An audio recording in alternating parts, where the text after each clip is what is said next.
You're worth your presence. Breathe into presence. Let effort soften. Less pushing, more aligning. Results follow resonance. A sunflower doesn't hustle. It shows up, and the field rearranges around it. A tuning fork doesn't try to be loud. It's a frequency, and the whole instrument's tuned to it. The river that flows with the current goes farther than the rower who beats the water to death. These are not poetry, they're physics of attention. Your presence is a field. Your effort is a tool. Use the tool, don't worship it. Imagine you're a lamp. When you're warm and on, people can see. When you try to pull the light out by pulling the cord, nothing happens. You're just sweating. Being on is presence. Being on is enough. How do you already do this? When you calm a crying friend by breathing slowly, you did presence. When you step into a meeting and someone nods before you speak, you are coherent.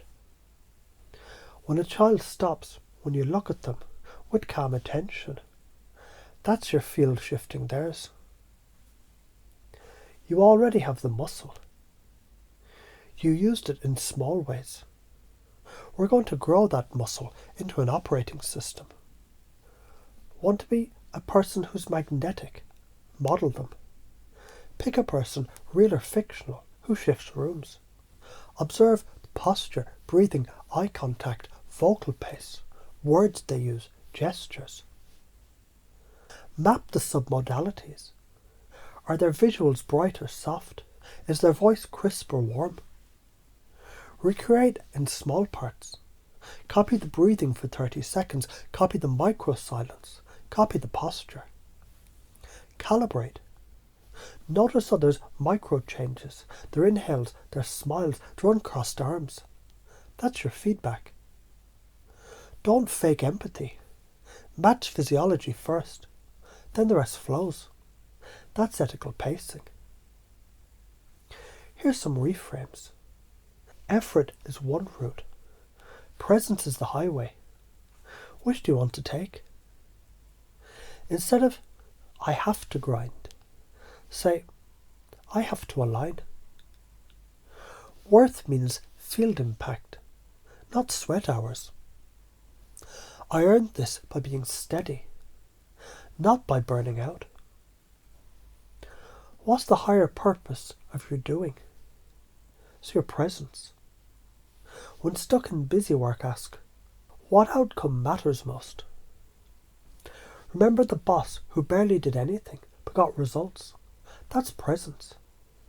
Think of one person who achieves without visible strain. You're a lighthouse. You don't paddle the ship. You make navigation possible.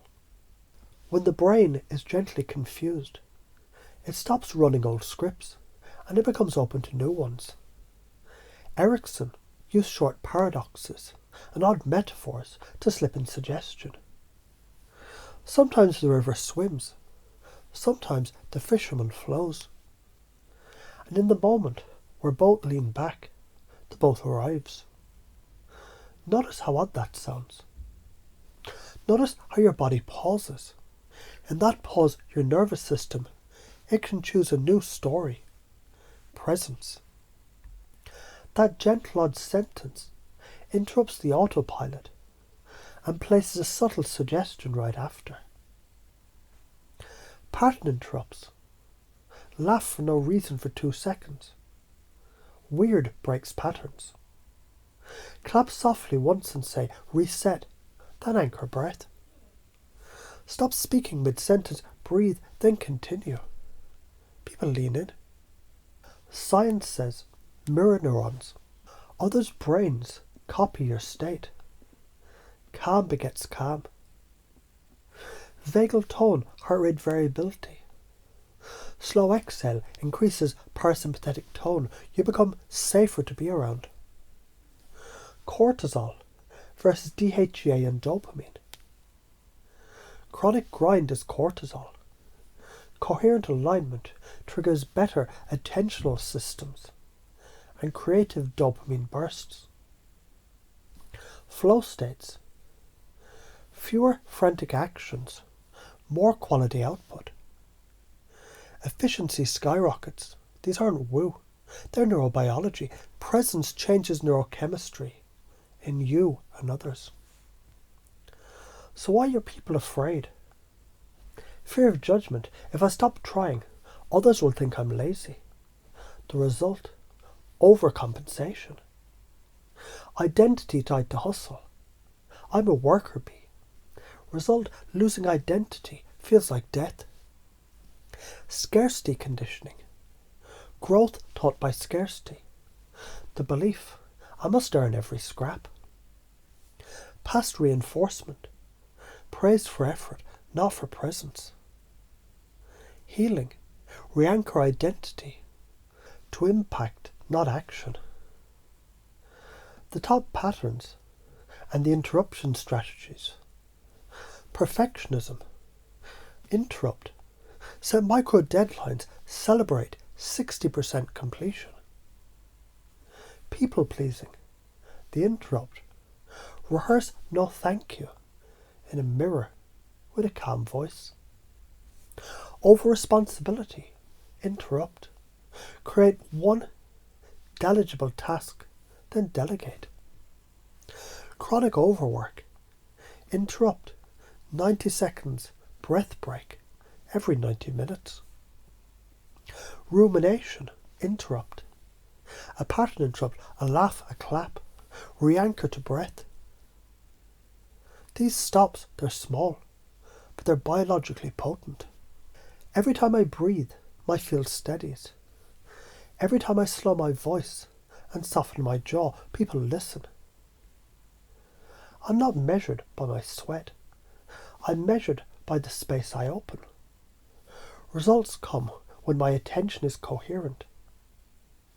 I can use effort when needed, and I let alignment do the heavy lifting more often. From now on, presence is my default. Presence is my permission. Presence is my power. If you keep grinding, 5 years of burning candles, instant fatigue, fewer relationships, lower creativity. Like a gorgeous engine that runs without oil. If you switch to presence, 5 years of strategic alignment, deeper relationships, less time wasted, more creative leverage, better health markers, like switching to a tuned engine that uses less fuel and goes farther. Both plausible. Choose. Before meetings, I listen first. Introduce yourself. Hi, I'm here to make this simple, slow, warm. When pressured, thanks, pause. Let me think for a beat. A calm boundary. To evoke value, what matters here is outcome, not hours. Chunk up to see the big picture. Use these until they feel natural. Confusion breaks the brain's preloaded script. If you want someone, including yourself, to accept a new belief, create a small, safe paradox or unexpected metaphor. The brain says, wait, becomes receptive. Then you give a new map. That's Ericksonian magic, gentle misdirection and a new route. I'm a field. I'm not my busyness. I'm the calm that organises action. I lead with attention, not frantic motion. You were taught to earn by toil. That was useful. But the upgrade is this: your worth is presence. Presence is attention, coherence. The way you shift a room. Presence is a measurable, neurobiological signal. Presence multiplies results. Effort without presence burns you out. So practice anchors, model excellence, use sleight of mouth reframes. Apply pattern interrupts and future-paced consequences. Be the lighthouse, not the frantic paddler. Be the tuning fork, not the metronome, who tires at midnight